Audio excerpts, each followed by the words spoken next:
Violence et trahison. Le schisme entre le Koumzé et l'UPC dans la lutte pour l'indépendance du Cameroun. Introduction. Le front fracturé du nationalisme camerounais. L'histoire de la lutte pour l'indépendance du Cameroun est marquée par un paradoxe central, la coexistence d'un sentiment anticolonial puissant et unificateur, avec des fractures profondes et irréconciliables au sein même du mouvement nationaliste.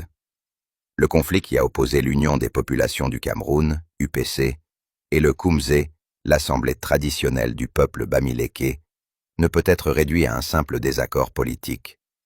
Il s'agit d'un affrontement fondamental entre des idéologies, des stratégies et des visions du monde. Ce schisme n'était pas une conséquence imprévue. Il fut activement exploité, voire encouragé, par l'administration coloniale française, qui en fit une pierre angulaire de sa stratégie de contre-insurrection.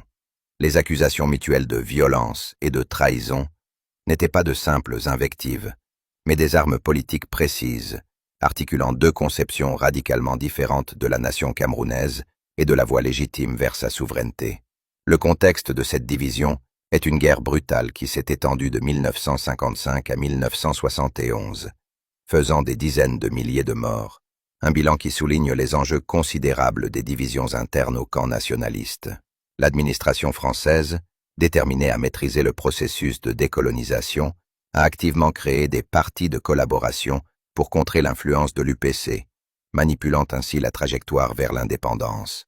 Cette rupture entre l'UPC et le Koumzé peut être analysée comme le microcosme d'un débat plus large qui a traversé l'ensemble du continent africain durant la décolonisation.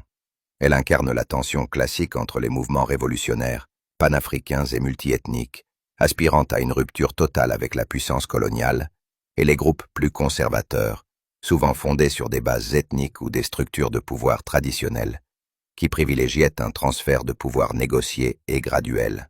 L'UPC, avec sa demande d'indépendance